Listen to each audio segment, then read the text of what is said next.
Welcome everybody to the TFW podcast, guys. It's a new era.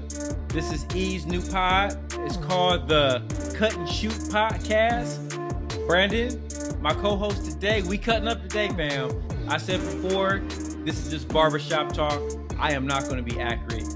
I am not going to say people's names correctly. Her name is Selena. You know what I'm saying? We is all politically incorrect on this show. Brandon, thank you for joining today, man. How you doing, brother? Get caught up. I'm back this week after a long week, family and fun last week, and I was swamped coming back to the office Monday, and I'm still playing catch up, but I'm good. Same. How about you? I had a vacation as well, trying to get caught back up. I want to give you guys a quick highlight of what we're going to discuss today on this hour extravaganza.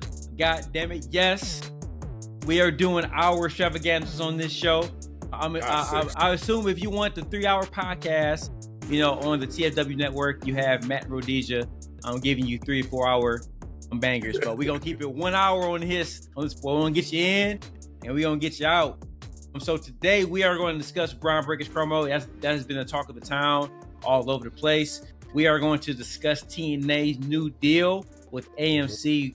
We are also going to talk Vince Russo on AEW and WWE. We are also going to talk about Bret Hart and Shawn Michaels. What a conversation piece. And lastly, we got a quick topic on Becky Lynch. But Brandon, I want to talk to you real quick. Tell you about my little man. My little son, Ian, basketball player, 7-year-old, old basketball head who loves the old NBA, not so much the new NBA, man. He finally has his jersey for his new basketball team. Sent it to the group chat. I saw it. He looking real good. Number 3. Little Trey. Yes, sir. He is number 3. One of his favorite players is Allen Iverson, Dwayne Wade, and tying this in, Brandon, I wanted to let you guys know we are going to get to the wrestling. That's why I told y'all what we're going to talk about in the first 30 seconds. But I got to talk about number 3 because my son came in. He was like, Dad, let me show you. He did the, you know what I'm saying, the jersey, right? My boy CP3 supposed to get us a farewell tour. The Clipper said, nah, brother, we send your ass home. Right? What'd you think about that, man? Of when they sent CP3 home abruptly, right? I thought it was wild, man. CP3 is a vet. He wins everywhere he goes. He usually galvanizes a team, especially if they're young. But it sounds like Ty Lue was not excited about that voice. And Ty Lue said, I'm the only coach on this team. Or I'm the head coach on this team. I don't need no assistants trying to outshine me. So it's unfortunate because, I mean, they are trash. And I don't think Chris Paul is the reason why they trash. So I don't know if his departure improves that team. I know they was here in Atlanta last night playing the Hawks. I don't know the outcome of that game, but yeah, it's kind of unfortunate. I mean, CP3 he's the first ballot Hall of Famer. He's a legend in this league. He just don't have a ring, and it's unfortunate the way they did him, in my opinion. Man, CP3 is one of my favorite players. Brandon, love from the Hornets to the Clippers to the Rockets. I was hoping the Golden State partnership would have been a little more fruitful for us. Right. But yo, future Hall of Famer, man. But you gotta think about it this way, man. Like, how bad could it have been that they cut this dude like 20 games into the season, right? Yeah. After announcing the previous week that this is his farewell tour, like this is my last year.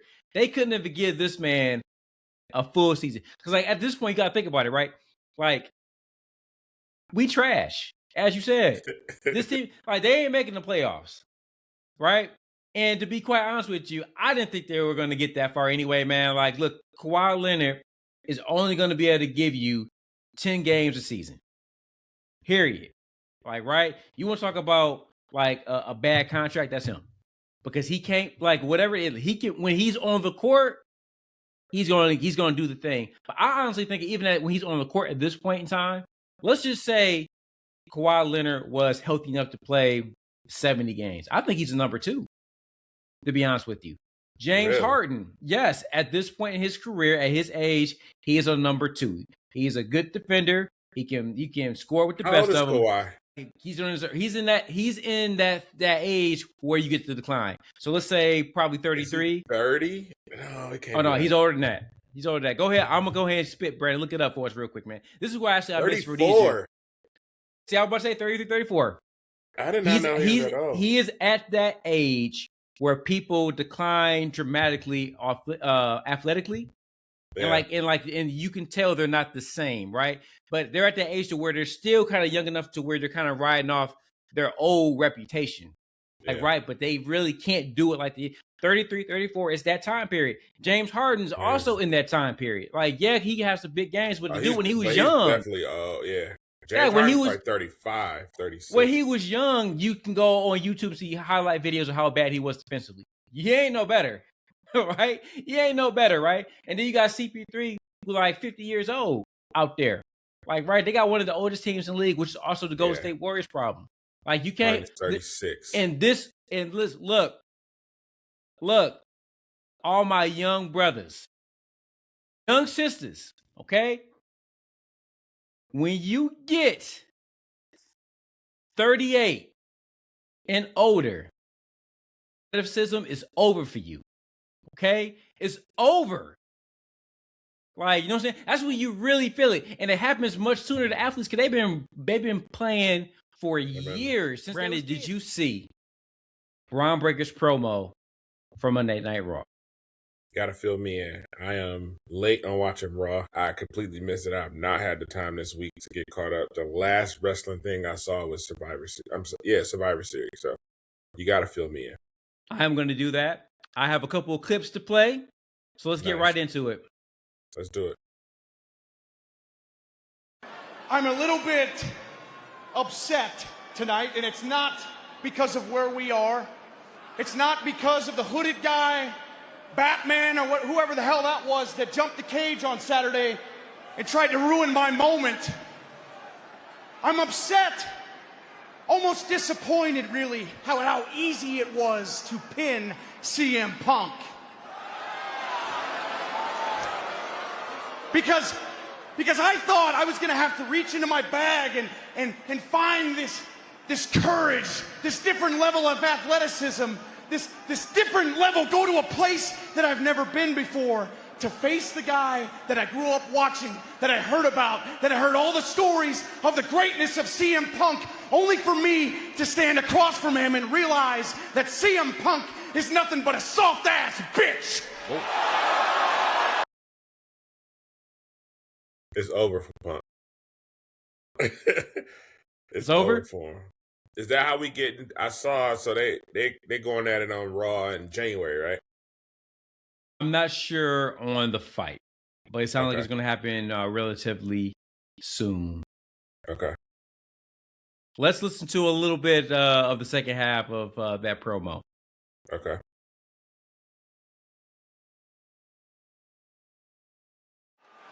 Shout out to WWE itself for listening to your wise man. This is actually was Paul Heyman queuing up.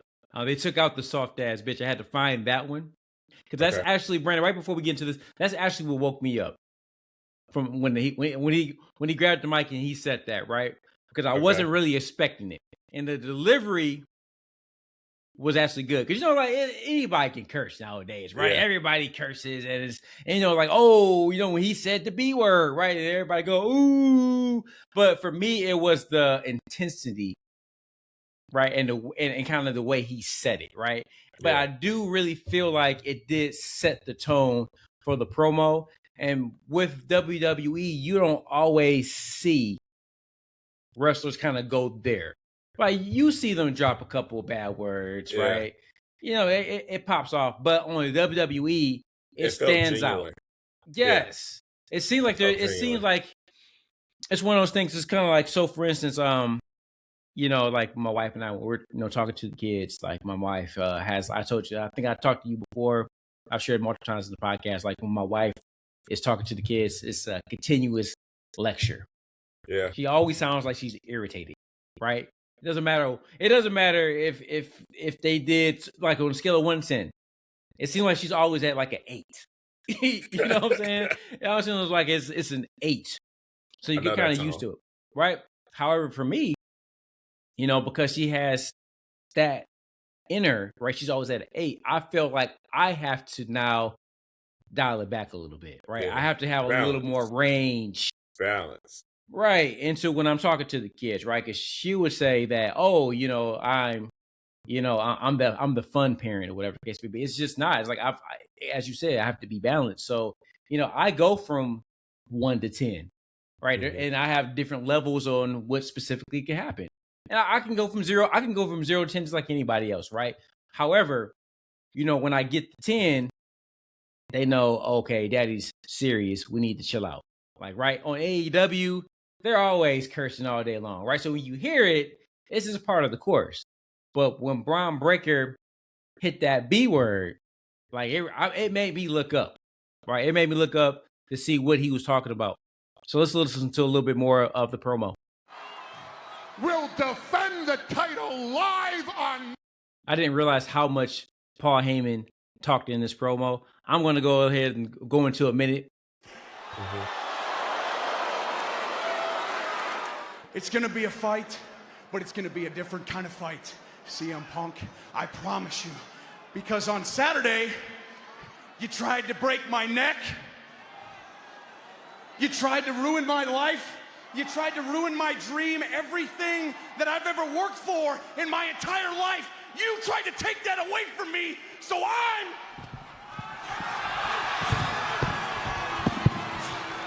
Please take off his coat. Listen to me, Punk.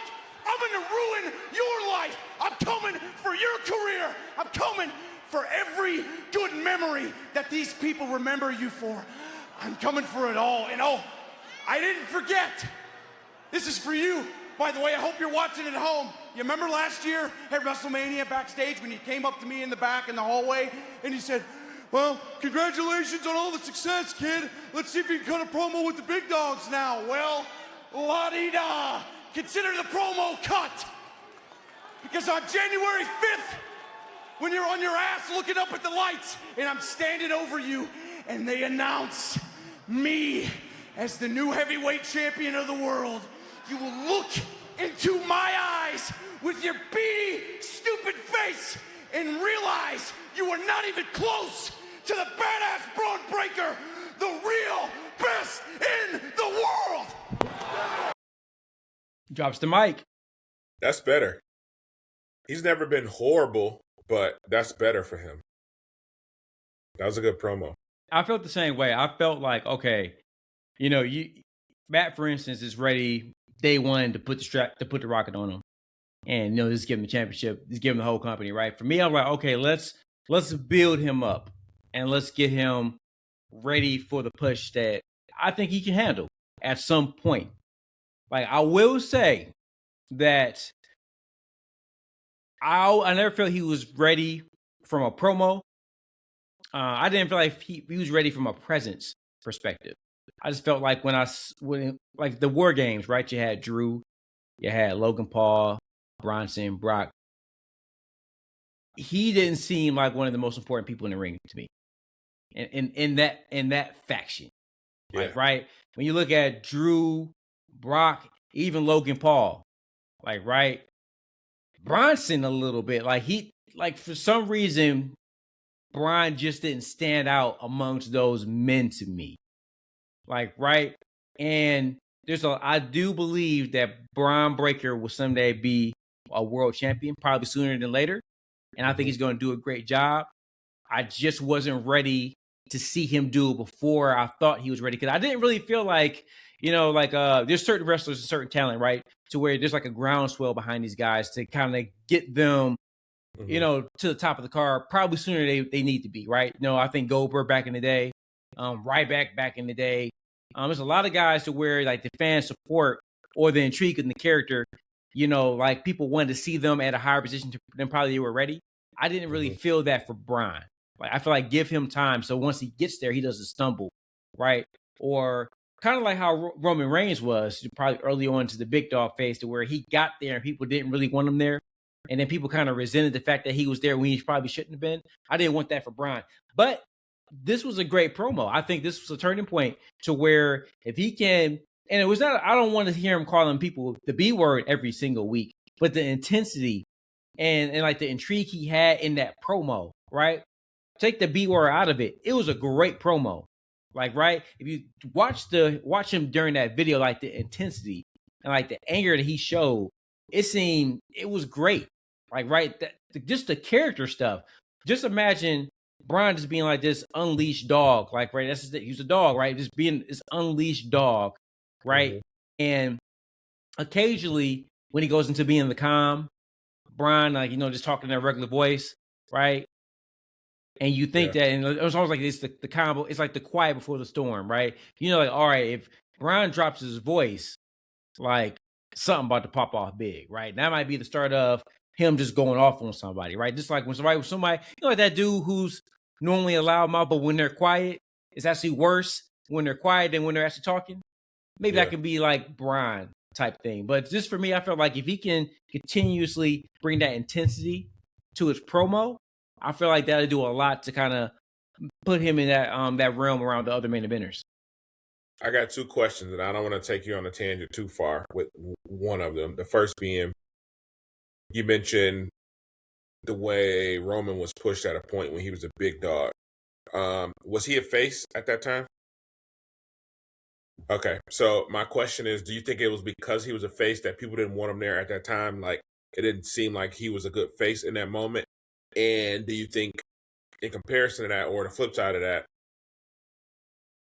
people might not want Bron there, but because he's a heel, it's fine to have that heat where people is like, no, it's not that time? I feel like any wrestler, if they get pushed before the fans want to see them there, you get some resentment.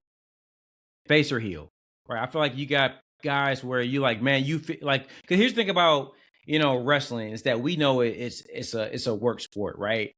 So, and we can kind of tell when the office is behind like a certain character, and we kind of, especially hardcore fans, we resent the office pushing people before we're ready for them.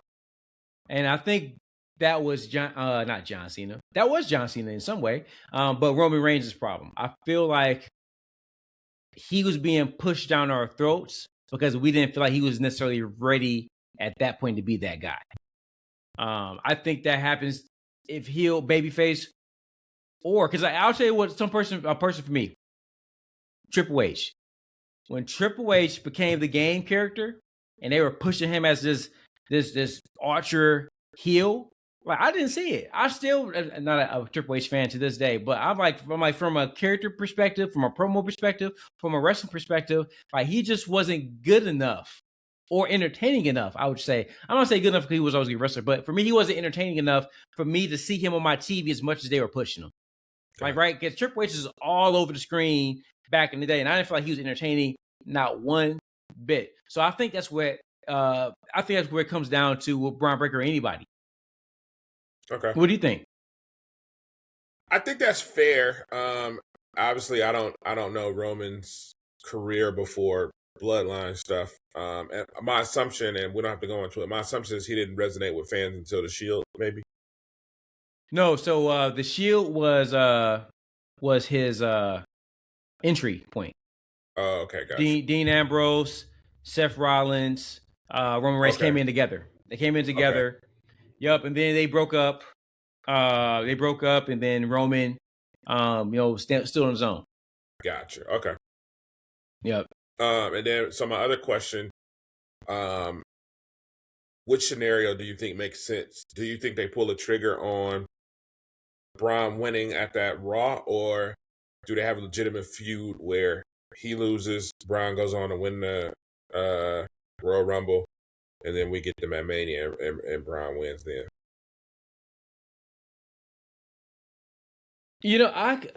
Man, in a way, I don't see it right now. I still don't see him as world champion caliber yet. Right? Cut a couple promos like that. A couple more promos like that. Absolutely. Right? If he can keep captivating on the microphone, definitely from a character, he'll draw me in because I'm a promo guy through and through. I would like to see him get more time. to continue to build that character before he actually eventually takes it. Because you gave this would be the second short run CM Punk has had, and if he wins the championship, who's next for him? Yeah. And actually, I can't think of right now who like the baby face roster that's ahead of him. I know, you got Jey Uso, and I don't know what the hell they're doing with Jey Uso. I don't have him on the DaddE for today, but I don't know what they're doing with Jey. It seemed like they kind of something's going on with Jey, like he's teasing like a heel turn, which would be very interesting considering how popular he was. Yeah. I've read a few things about a reincarnation of the bloodline as him as the tribal chief and Roman kind of being his confidant. I don't like that. But if he turns heel, he turns heel. I'll live with it. But I don't like the idea of it being at the expense of starting the bloodline all over. With Roman like on the sidelines, that doesn't make sense to me. Well, I mean, we can fantasy book that real quick. You can see Jey being the new Roman, like right, and then you have maybe Jimmy, Jacob, and I think that Jacob might be better, kind of being in a group at this point. Like maybe it's just some bad booking on SmackDown, but it feels like he kind of thrived, kind of bouncing off somebody. And I think the synergy between the three of them. I think he's injured. Yeah. But maybe him coming back. I don't know what you do with the MFTs, man. I think them dudes is boring, man. Like, man. It ain't doing it for me, bro. It ain't doing it for me, man. I don't know what we do, but that's not doing it for me, man. So, and I can see maybe the Roman Reigns being what we thought The Rock would be. Yeah. Like, right, kind of like the Godfather that kind of comes in. I can see a world where we do that, right? But at the same time, and we're going to get into Vince Russo, but we talked about storylines. This is something he talks about what we're going to get into. The Bloodline was a very interesting story. And I think one of the things that the company and the world of wrestling has been missing is a huge story to sink their teeth into. And we can do like a Bloodlines part 2. Yeah. To bring some intrigue back. Maybe they can rework the magic. But I don't know if you can do it without Paul Heyman as part of it, right? I don't know. Yeah, we'll see. I don't know.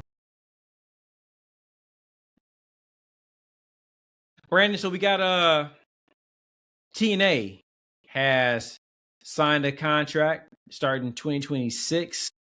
They are going to be on AMC. Yeah, AMC. Yeah, it sounds like a really big deal. It's funny, man. I was listening. Sometimes I'll scroll through comments a little bit to see what people talking about. One dude was like, "Man, another wrestling company on a bootleg channel. Like, who watches AMC?" I don't watch AMC, but I will tell you that I did watch Walking Dead back in the day. That's what I did watch the Mad Men. Yeah. They've had their classes on that show that people that will draw people to the show. Series for sure. Yeah. So and the key thing about AMC is that almost every cable company, almost every streaming package has AMC. So when I was thinking about it, like they were making like a couple months ago, they were making this big deal about them getting a new TV deal. I'm like, man, you guys are already on TV. You guys are on Access, like right. Yeah. But then I realized not everyone has access to Access. I can't tell you what channel Access is on DirecTV. Yeah, so the visibility is going to be huge for sure. So, Brandon, what do you think about the deal? This first episode is going to air live. Okay. Yeah, this first episode is going to air live. And their plan going forward is going back to tape after that? Not sure. Gotcha. Not sure what the plan on in the future. But, I mean, I don't necessarily know if being live or taping this era really matters, to be honest with you. I kind of, man, look, I know, like I talk about ratings, and ratings are important. But man, like nowadays, man, I feel like people DVR consume recording. TV, yes, yeah, I consume content in so many different ways. Yeah, I just don't know. I know like live sports was supposed to be a big thing, but I just don't feel like wrestling, because like I think it's smart of them to try to leverage themselves as true live sports. Which they can be if it's live, right? But when I'm talking about live sports, I'm talking about NBA, I'm talking about football, I'm talking about baseball, actual sports. I just don't feel like wrestling translates to that as well because there's no off season to it. Like you can watch it whenever, like right. So there's never really that sense of urgency. Oh, I got to see it now because I can only watch so much of it until it goes on break again. Like that's one of the things I feel like wrestling falls short of. If it being on all year long, I don't feel like it's a sense of urgency from the viewers to tune in every single week. So with that being said, I feel like for me, I'm not watching it live 9:00 on Thursday. I will record it. Yeah, I did see that it is coming on a little late at like 9 is kind of like it's like Monday night. It's like Monday Night Raw back in the day. Monday Night Raw back in the day. I remember was 9 to 11. Yeah, I remember. Like right. That's what it's a little raunchier though. Exactly. That's what I'm thinking. They can allow the show to be a little more raunchy, which I don't think TNA is really like that. Okay. I feel like it's a good time. So I can because I feel like TNA can be a family type of show a little more than AEW, but it's still for the young adults, and young adults are going to be up at 9:00, right? Yeah. But what do you think about the deal itself, Brandon? What do you think about them? It seems like they're continuing the NXT WWE relationship. Are you in favor of that relationship? Do you think they should kind of dissolve and do their own thing? What do you think about the deal in the relationship they're going to continue with WWE? So I think the deal itself is good because you get more exposure, and if you get more exposure, more people watching it, you generate more ratings, which means you get to generate more income at some point or whatever. And I think WWE benefits a great deal from that also because I think to a lot of people like me, casual fans, somebody who used to be diehard and kind of coming back to the sport, they might tune in and see some of these NXT people and be like, oh, I didn't know that exists. Or they'll start watching. People who've been watching NXT will go, oh, I have more access to the TNA people now, so I know where to go. So I think it's a win-win. I think it's a good relationship. I think it's probably most beneficial for NXT talent because they're getting to work with other people. And get a good feel for, rhythm and chemistry and how to work.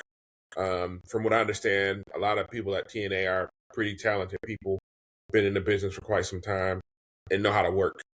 And that's probably really good for those NXT talents. Yeah, there's a vocal minority that talks about TNA say, hey, they need to leave WWE behind. Do their own thing, be their own show.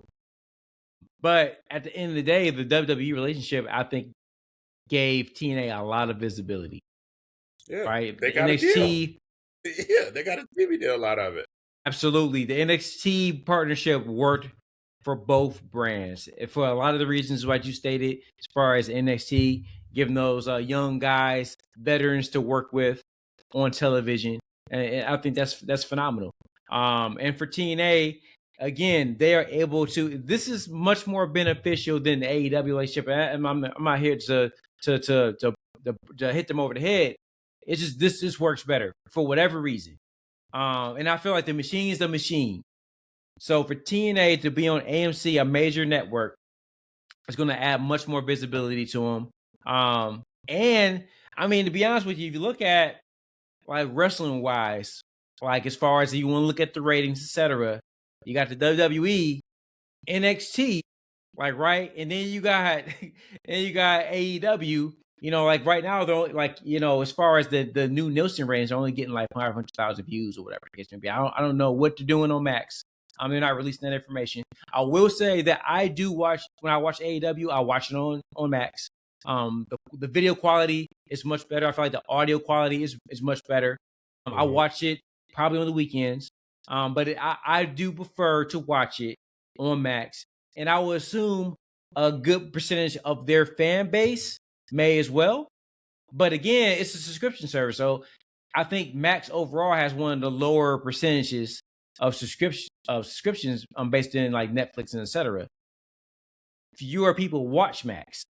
And I think a part of that though, and this might be digging a little deep into it, but I think a lot of that has to do with like most people who, in my opinion, most people who have Max have it in their cable package where you don't have to have an additional subscription. Like for myself, I get HBO through DirecTV, and I can sign in to Max with my DirecTV password or login information.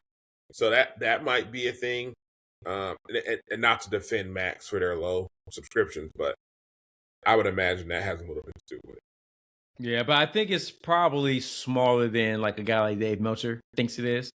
Yeah. I just think that, maybe it's 100,000 people, I would say, maybe at max, probably watches Max, Gotcha. for AEW. Like, it is what I would say. I was thinking about just from a visibility standpoint. This is going to be dividends for TNA. And another thing I like about their relationship, like screw the WWE partnership if they own it or whatever the case may be.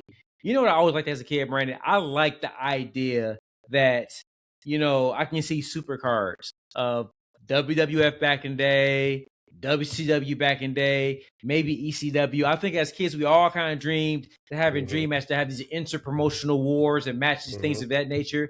Periodically you see these guys pop up like, oh my God, this dude from, WCW popped up on WWE and vice versa. That's why back in the day, the Monday Night Wars, Brandon, for me, like when guys would jump ship, just to see a dude that you saw for years on one program popping up on another. Out of nowhere, yeah. Out of nowhere, right? Because back in the day, we didn't have all the assets to know when contracts was up here. So when Deuce was gone for a minute, it just we're gone. And then when they popped up on another TV, you're like, oh, that's such and such.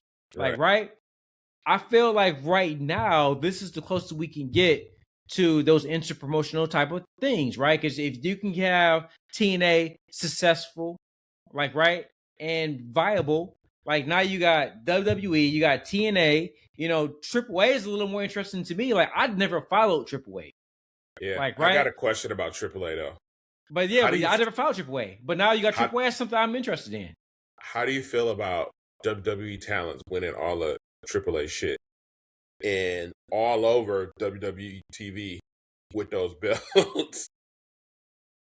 That's kind of rough for me. Like, I'm not saying I'm the biggest AAA fan, but like when your belts are on another platform all the time, and I don't know if AAA does weekly shows or if they just do. Hey, Brandon, shows. Come if you don't want your producer all in your videos, all on your songs. Come on to Death Row. Exactly. It's pretty wild. So, but listen though, all right, because that's one thing, right? You think that's a negative, right? I'm gonna give you a counterpoint to that. Think about NXT talent being all the champions. At one point, you had Trick Williams as the world champion. Had Kalani. I can't think. Kalani. Can't get the name out. Kalani as the world champion. Yeah. Like, right. But the caveat to that is they also appeared on TNA. I don't see, outside of the Iguana dude a couple times, those AAA people ain't showing up on WWE TV very often. They're not the champion. Not champion. That's gotta be. I wonder how they feel about that partnership. But think about it from this perspective too, though, right? Every time Dominic Mysterio is out there with that triple I, it's elevating it. Right? Because he comes out there with the championship. And here's another thing about this, Brandon. WWE has never, ever, ever acknowledged other promotions. Right. Never, ever. I want to say this is a couple years ago. It might have been in the world's worst Royal Rumble that Matt, myself, and Rhodesia went to. I think I want to say Mickie James popped up in that pay-per-view. One of the only bright spots of that show. But she came in and she was representing I think it was Impact Championship at the time. I don't think it was TNA. Okay. They were TNA in the past. They rebranded themselves as Impact because they didn't want to be associated with TNA. So they went to Impact. But she came down with her Impact music, which is hardcore country, with the Impact Championship. That was the first time. They did that. That they ever acknowledged another promotion, right? Then you see a couple years later, TNA is under the WWE umbrella, or there's a partnership, right? But with that being said, if you go on that show on Monday Night Raw, right? The most popular, most watched wrestling show in the world. And they're talking about AAA, right? So now look, I don't know how many people that's fair. I don't know how many people will say, hey, let me follow Dominic Mysterio on these AAA shows because they're mainly on YouTube, I believe. Yeah. Like, right? But if they get maybe 50 to 100 And more they just people, got a deal too. They just got a TV deal too. I think it was Fox Mexico though. But so you think about it, they're putting eyes on the product, they're putting the buzz out there for the AAA brand. Like, right? And hopefully with the idea is to continue to elevate it through visibility by putting recognizable stars advertising their product in their championships. Right? Because I'll tell you this, Brandon, like I was about to say, I have never had any interest in watching AAA. I didn't watch their last 2 YouTube shows, not because I didn't want to, because I just forgot, but I wanted to. It was in my mind to check it out. I'm like, oh, it's on YouTube. Let me go check it out. No, something popped off because Saturdays is a rough time for me to do anything. You know what's drawing me a little bit to AAA? What's that? Low Device. Oh, man. You late to the party, man. Me and Matt been talking about Low Device for a long time, bro. For a long time. But yeah, I think it's thumbs up on the partnership. I want to continue to see what TNA does. I think TNA could push AEW down to the 4th most watched. It wouldn't surprise me. It wouldn't surprise me. At least for a short period of time. But while we're talking about AEW and WWE, Brandon, do you know who Vince Russo is?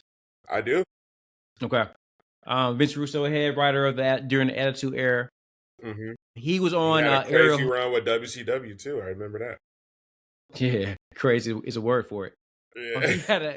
He did an interview on Ariel Helwani show. I'm going to play a few minutes so we can kind of discuss a couple of things.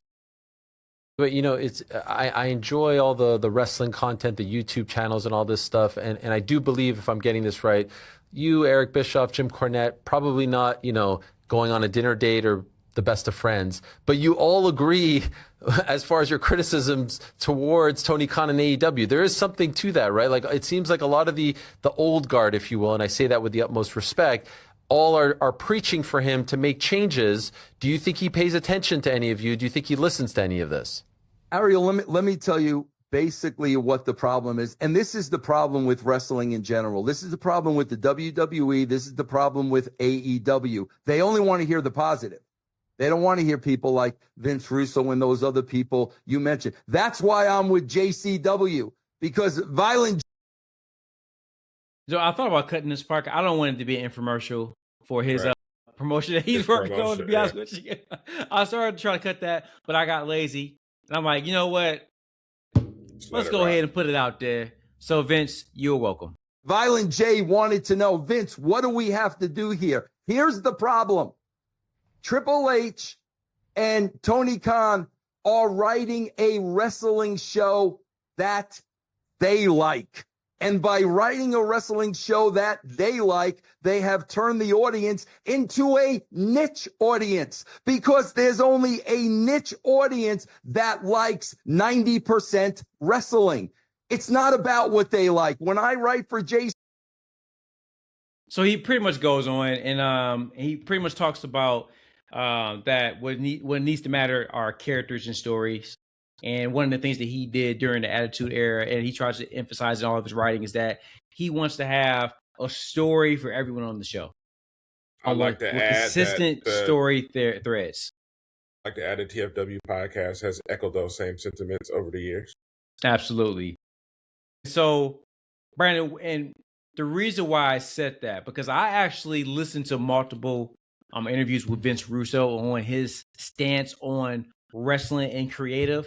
And I think he's absolutely right. The thing I talked about, like the thing about he mentioned, is that the niche audience, right? Because on the show and the wrestling in general, we always talk about wrestling in a bubble. Like, right? We talk about a lot of wrestling tropes and things that are done on a wrestling program. We talk about it like it needs to happen in order for the shows to be good, to where we don't always understand, because we are in a wrestling bubble, that the things that we enjoy in these wrestling tropes are things that turn off the casual viewer, right? These are some of the things that people look at the show and say, hey, why are you watching those things? Not just necessarily the 90% wrestling, but this the niche and the bubbleization that we put ourselves on wrestling, right? Like wrestling needs to do a better job of making it more open to a larger audience. Now, WWE tries to do that through spectacles, through celebrity, etc. Right? Vince McMahon has always tried to make his show accessible to a casual audience, almost to the detriment of his hardcore fans, which is where he went wrong. He lost his audience. He didn't know what they're looking for, and he actually kind of was turned off the hardcore audience. It's a slippery slope. I always play like this, Brandon. Like right at a party, you got your friends and your family who are going to be there. They're always going to show up. They know when they come to your house, they know where the Tupperware is. They know where the glasses are. They can help themselves. All you got to do is treat them good and give them a hug and kiss. Like, right? They straight, right? It's the co-workers, the people that who don't see often, who've never been to your house. Those are the people you have to host, and you have to, make them feel good, make them feel wanted. You have to focus on taking care of the people who you don't always see. The people who are always going to show up, they love you, they good. All you got to do is take care of them. Vince McMahon stopped taking care of his family, right? That's what these wrestling shows need to do. They need to understand that, family going to show up, and as long as you take care of your family, they're going to take care of you. You need to do a better job of hosting your the co-workers, the acquaintances, because you want to turn those people into family members, Brandon. And I feel like AEW especially needs to do a better job of that. Yeah, I think that's fair. I think that's a really interesting point to say that they write from the perspective of what they like. And I think it's easy to do that for Triple H, for someone who's been in the business and what he believes works no matter what. I think that's very interesting. And I don't necessarily know that it's wrong for him to do that, but I also think it's important to sprinkle in stuff that does cater to the casual, like you're saying. Absolutely. I know Tony Khan is a huge wrestling fan, but I don't know that he's been in the trenches in a way that a Triple H has been to understand creative. I think he's writing from the perspective of him and what he liked, but from a fan perspective, and probably more so a super fan rather than a casual fan. So I think there's some interesting duality in between that point for those two those two creative guys in general. But in a very interesting way, Russo is very accurate in that assessment. I just feel like I don't necessarily believe that's a bad thing for Triple H, although he could do better, as we all know. But I think that's an important thing for sure for Tony Khan. Yeah, I don't think he even admitted in that interview. So a couple things about Vince Russo. I 100% agree on his vision for writing. I don't think he implements his vision well. We talked about WCW. I know there's a lot of behind the scenes stuff that kind of stopped some of the things he wanted to do, but some of his ideas were trash. The things he was able to do were trash. I follow him on TNA. He actually was a writer for TNA for quite a long time, and a lot of his writing on that was trash. So, but his vision is there. His vision is, I think, is 100% correct. And he admitted that he didn't see a lot of the Bloodline stuff on SmackDown. He didn't watch SmackDown when the Bloodline was really popping. So he can't really talk about WWE. Now, I will say that WWE has some opportunity, right? However, I think they're kind of getting some things right, especially with the women's division recently. But I will say, as far as the AEW hooks, look, with AEW, I feel like if you're a wrestling fan, you got to kind of root for Tony Khan at AEW. Let me tell you why, Brandon. I feel like Tony Khan is every wrestling fan.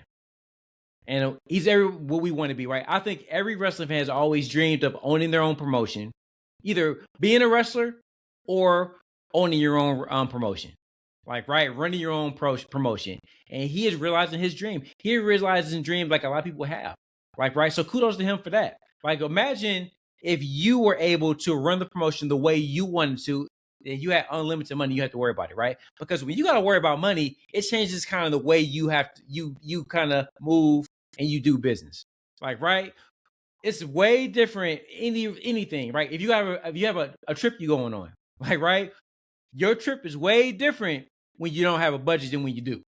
Like, right, it's way different. Right, when you ball on the butt, it's way different. Tony Khan is writing the show his way, right? He's writing the show his way, the way he wants. He's giving us a product that he envisions and he dreams. I feel like any of us would love to be able to live out our dreams in our way, unfiltered. And he's unfiltered by what he thinks people think he should be doing on his show. He's writing a show that's true to himself, and kudos to him. Because, you know, oftentimes, especially in a business perspective, when you get into when a business, you have people you're trying to make happy, you oftentimes compromise.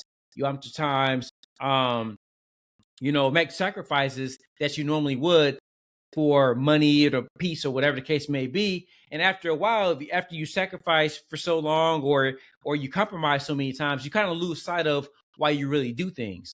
Like, Tony Khan's not doing that. Like, right, this promotion that we see is his baby. All right, and I kind of respect that he's kind of sticking to his dreams in that way. You know, like I've already said earlier, hey, only maybe 400 to 500,000 people enjoy that dream. But hey, if he can continue to put on a product that gives us an alternative, gives the wrestlers another place to work, and gives us a different version of wrestling, I'm okay with it. Now, ultimately, I would love for him to be more alternative or actually more out of the box. I would say maybe have more structured detail, more character development, etc. I would love for him to be able to do those things and realize his dream. But it is what it is. He's given us a product that he wants. Mm-hmm. Really quick, we don't have to deep dive on this. Did AEW's decline in creative start in correlation with Cody's departure? Yes, absolutely. Okay. I'm not sure if it was just the creative. I think the overall company really turned around that time. But I do remember probably before that, Tony Khan saying, I need to do everything myself.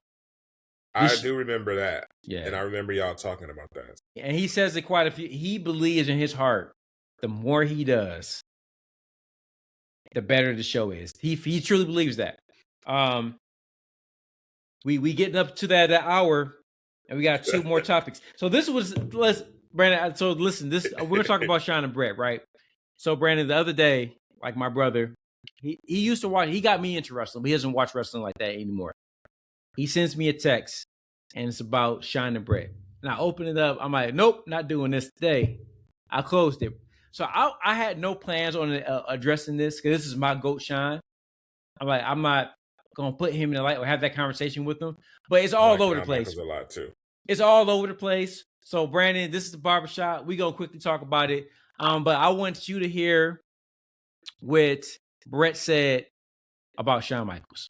Go for it. At the Royal Rumble that year, you're in there, you win the Royal Rumble, then Steve Austin comes back in, he chucks you out, so he wins the Rumble, and then the next night on Raw, you quit the company. That was a pretty inventive angle, to have the Rumble end like that, and to have you kind of come out and do the shoot promo the next night. What was kind of going on in your head when this was all being planned?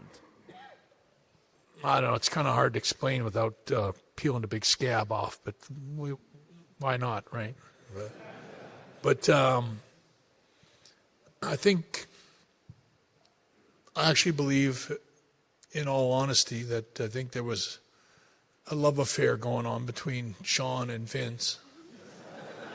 I mean that with all sincerity. I don't say that to be just to put. I think there was something going on there, and it sounds pretty reasonable if you think about it today. Like, these are all things I thought at the time. But now it's all these years later, I'm like, I think there's a lot more going on there than people think. Boy toy and all that kind of stuff. I, I really do. I'm not. Brandon, just hurt my heart to hear So, him say this, man. so clearly, Come on, him man. and HBK have never buried the hatchet. They did bury the hatchet Did they really? multiple times, man. Multiple times. Yeah, actually, you weren't watching that, man. So Sean and Brett actually buried the hatchet shoot on TV. Mm.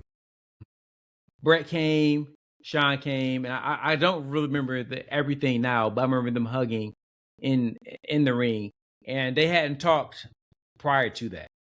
Okay. Like, right, they're just gonna do it in the ring. They've done a couple interviews together. I think Sean has, said he was in a bad place and he apologizes, and a couple other things. He had been pretty apologetic to Brett prior to that. So he kind of was in it. Yeah, he was. So they talked a couple times. I think they even did like something in 2022. So a couple years ago, they did something. So for me, man, Brandon, tell me, when you just heard that just now, when you heard it before, what was the first thing that came to your mind, man? Brett is funny. Like, I think he gets a kick out of doing these interviews and talking shit about the past. I think if you give him the right platform and enough time, he will let shit out that he ain't got no business letting out. And I think it's funny. Brandon, we're on the group text. I think you asked us about the Montreal Screwdriver, and you asked us, was it a work and shoot, man? I'm going to ask you again. Do you think it was a work or shoot? I still think it was a work. So you think this man who called this grown man gay, right? This man buried the hatchet with this man a couple years ago, did videos with him, calls this man gay in 2025. You think that this Bret Hart, who just says everything's on his mind, is still playing the game? I do. That's something happened 30 years ago? I do. Brett is funny to me. Brett ain't playing with none of these people no more, bro. He is not, bro. He ain't playing with none of these people, bro. He's at that, he is, man. I don't know how old he is. I think he's he's in the 60s. Gotta be.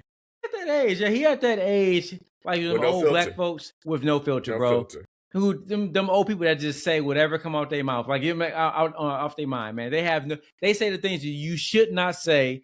They say whatever's on their mind. They don't care who's there, who's listening, or how you care about it. They are saying what's on their dome in that moment. That's what Bret Hart is in 2025. He is not going to hold you up about the Montreal Screwdriver. He is not going to keep playing that game. He is beyond the games. I think in the same interview, he threw shade at Sheamus. Oh my God. Really? Yeah. For what? He said he got bitch punches. He said, hey, he need to come over here so I can show him how to throw a punch. Like, I'm like, golly, bro. Like, what Sheamus do? Catching strays is crazy for Brett. What the dog doing? Like, you know what I'm saying? Like, bro, I love Brett, man. Like, of course, Shawn Michaels was my goal, but I wasn't one of those guys who picked a side. I'm not a pick a side guy. That's just not my person. I'm not a pick a side guy. Like, if I don't look, Shawn Michaels is my goal, but I don't love Shawn Michaels, right? I don't know him personally. I've never met him, so his beef ain't gonna be my beef. Like, right. You know what I'm saying? I'm not that type of dude. Like, if let's say if Brandon, you got beef with somebody, whatever, right? And you hate this dude, that don't mean I automatically hate him, right? Now I'm not because now I am getting to a point that, hey, if Brandon don't mess with you, I don't mess with you, but I don't hate him. Like, you know what I'm saying? I don't hate him, so I never felt that way for Brett. Now I as the older I got, I appreciated his style more. Mm-hmm. Like right now, look at his matches now, I kind of appreciate them. They were very realistic for the time period. And they were good psychology matches. But I never hate Brett. But at this point, I'm like, man, Brett, like this man got kids.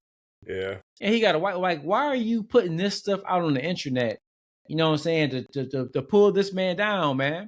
Like after, and here's the thing, y'all already done squashed it. Like y'all already everything doesn't need to be said. Yeah, no, there's still a work. Or he got CTE. He just saying whatever. He got it all, man. He got it all, bro.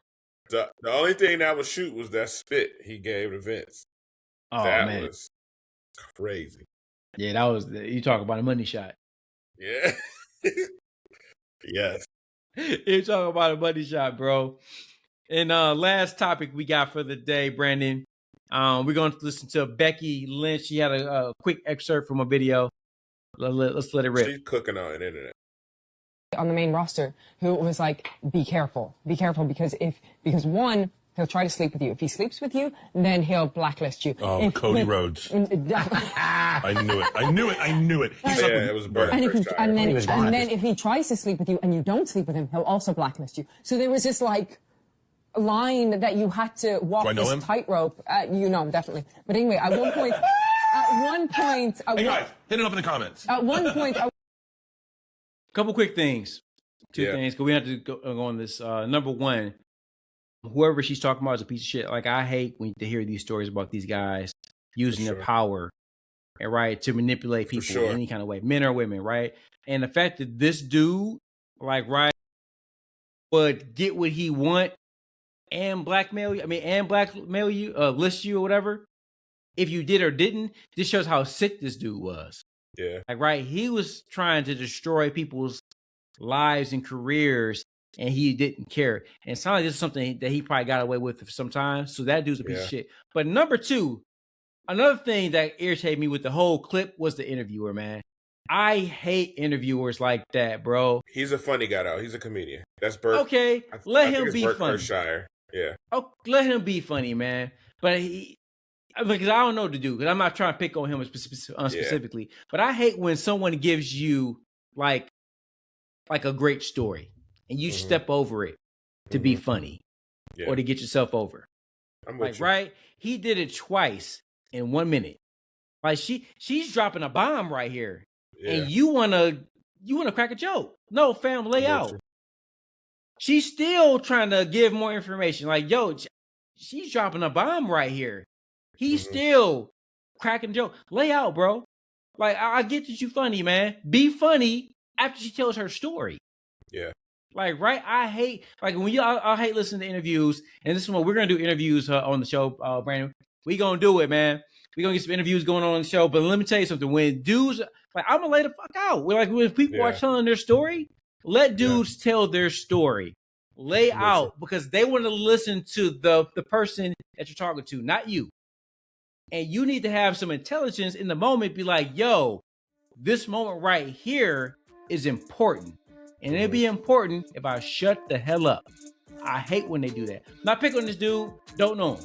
Like, right? But I just hate when that kind of happens, because I'm trying to listen to her talk and he's over talking to her. I ain't like that. What you think about that? I'm with you. I think it's unfortunate. I think a hostile work environment for women is unfortunate for sure in any profession, but one like that for sure, where there's accessibility to the women in the locker room. It is supposed to be sort of a merit-based, performance-based, thing. But if you got to do pushing a bunch of BS on her, to kind of saying like, this is how you can advance, that ain't right. I'm not a fan of that at all. Yeah, it sucks, man. I just hope that this is the year of accountability. Next year continues to be the year of accountability, right? These kind of people who prey on people, ruin careers, ruin lives, just to, you know what I'm saying? Like, it's, man, like, just think about it. Like, you gonna screw them if they do it or you don't, man. You gotta be a sick and disturbing person. For either scenario, right? The people to use your power to get what you want, and even if you get your way, you still are gonna take this person's career. What a shitty, disgusting person. Either way, you creeps need to get some help, man. But Brandon, that is it, man. We gave y'all extra 2 minutes of content too, y'all. Hold on. We gave 2 minutes. Nah. Before we go, extra content. Who's the masked man? Hey, let me tell you something. But I like, from all reports, they're thinking it's Austin Theory. I had him kind of on there, but hey, hey, listen, I thought it was Carmelo Hayes for a minute, and I'm gonna tell you why, man. Whoever it was, that little ninja climbed that cage so damn quick. He got in and out so quick, like I was like, that gotta be your brother, man. That gotta be your brother climbing that cage that damn quick, bro. Because people was had been climbing the cage all night, right? And they was like Cody was going that move. Like, he scaled it. All right, all right, this gotta be a brother, right? So the fact that it's possibly Austin Theory, okay, Austin, go ahead. You pretty athletic, man. At least you good at climbing cages. I'm going Montez Ford. Look, I ain't gonna lie to you, man. I swear to God, I thought it was somebody black, man.